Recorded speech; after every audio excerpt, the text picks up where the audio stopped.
আজকের ভিডিওটা আমার জন্য একটু বেশি স্পেশাল। কারণ আজকে আমার ছেলে ১ম মাদ্রাসায় যাবে। সুতরাং আমি আজকে খুব সকালে মানে এই শীতে ১ম আজকে এত সকালে ঘুমের থেকে উঠে ছাদে এসে একটু ব্রাশ করতেছিলাম। তারপরে একটু পানি-টানি খেয়ে চিন্তা করতেছি কিভাবে কি করব। এরপরে ভাত-টাত চড়াই দিলাম। আর সকালবেলা যদি বলি, "খালা তুমি আজকে একটু তাড়াতাড়ি আসবা।" সেদিনই খালা দেরি করে আসবে। খালার কথা বাদ দিলাম। এখন আমার টেনশন হচ্ছে কি টিফিন দেব ছেলেরে? ১ম দিন মাদ্রাসায় যাচ্ছে।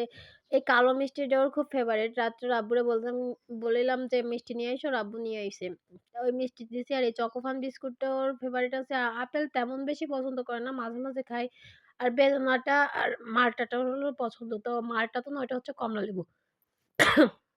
যাই হোক, খাইলে খাবে, না খাইলে না খাবে। ১ম দিন তো ছোট মানুষ।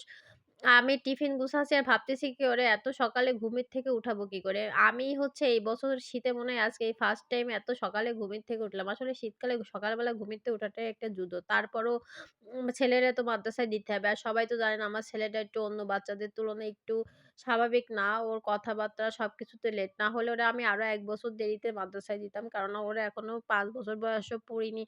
যাই হোক, তারপরে এই যে ওর যে ড্রেসগুলো, ওর মাদ্রাসা উপলক্ষে সবকিছুই নতুন। জ্যাকেট আর ব্যাগটা লাইট জ্বালিয়ে আমি ওরে দেখাচ্ছিলাম। সকালে ঘুমের থেকে উঠেছি তো কেমন করছে। ছোট মানুষ তো একটু কান্নাকাটি করছে। এরপরে রেডি-মেডি করে রাস্তায় বের করেছে। এবার খুব খুশি হয়েছে। হাতে একটা বিস্কিটের প্যাকেট দেখলাম কি সুন্দর করে হাসতিছে। আমি তো ১ম এ ভাবছিলাম কান্না করতে যাবে সারা রাস্তা। কিন্তু সে না, সে হচ্ছে খুব হাসি খুশি ভাবেই যাচ্ছে। দেখে আমার খুব ভাল লাগতেছে। মানে সবাই আমার ছেলেটার জন্য দোয়া করবেন। এরপর কিছু রাস্তা যাওয়ার পরে আবার একটু ব্রেক করছে যে মানে বাসায় ফেরত আসবে। এরপরে চলে গেছে মাদ্রাসায়। মাদ্রাসায় যেয়ে দেখি কি ক্লাস হচ্ছে 8:30 থেকে। মানে আমরা ৮ টার প্রস্তুতি নিয়ে আইছিলাম। এর জন্য একটু তাড়াতাড়ি চলে আইছি। তারপরে এ হচ্ছে আমার বান্ধবী, ঠিক আছে? বান্ধবীর ছেলেও এই মাদ্রাসায় পড়ে। আমরা আগে থেকেই পরিচিত। বান্ধবীর ছেলে ১ বছর মানে ওর ১ ক্লাস উপরে, ১ বছর আগে থেকে পড়ে। 10:30 টায় মাদ্রাসা ছুটি দেওয়ার কথা থাকলেও ১০ টার দিকে ১ম দিন তো ১০টা ১০ এ ছেড়ে দিছে। আর তার মাদ্রাসার পারফরম্যান্স কিন্তু খারাপ ছিল না। ১ম দিন হিসেবে সে খুব ভালো পারফরম্যান্স করছে। আমি তো ভাবছিলাম কি বসবে না, তারপরে বসছে।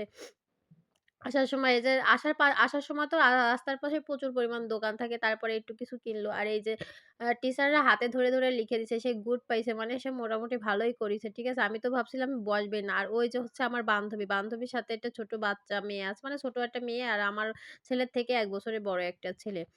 আমরা ২ বান্ধবী হচ্ছে কি একসময় আমি যখন অনার্স 3rd ইয়ারে পড়ি, ও তখন মনে হয় মানে ডিগ্রি কমপ্লিট। মানে আমাদের পরিচয়টা ওইভাবে ক্লাসমেট না।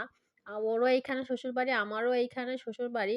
তো ও হচ্ছে ডিগ্রি কমপ্লিট করে হচ্ছে চাকরির জন্য প্রস্তুতি নিচ্ছিল। আর আমি তখন অনার্স 3rd ইয়ারে পড়ি। 3rd ইয়ার না, 2nd ইয়ারে পড়ি। আমরা দুজন ট্রেনিং করতেছিলাম গভর্নমেন্ট জবের জন্য। ঠিক আছে? ওই যে কোয়ালিটি কন্ট্রোল ম্যানেজমেন্ট এর উপর আমরা একটা ট্রেনিং করছিলাম ৬ মাস ব্যাপী। ওই সময় ওর সাথে আমার পরিচয় হয়েছিল।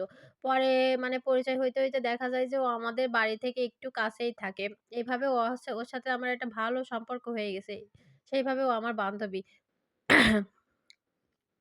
তা দুজনে রাস্তা দিয়ে হাঁটতেছি আর ভাবতেছি এই রাস্তা দিয়ে আমরা একসময় যাইতাম ট্রেনিং করতে। আর এখন মানে চাকরির আশায় ট্রেনিং করতে যেতাম সরকারি চাকরি পাবো। চাকরি ঠিকই হইছে। সরকারি না বেসরকারি না ফুল টাইম সরকারি বলেন তো চাকরিটা কি চাকরি হইছে? ওর তো ২ টো বাচ্চা আর আমার তো ১ টা বাচ্চা।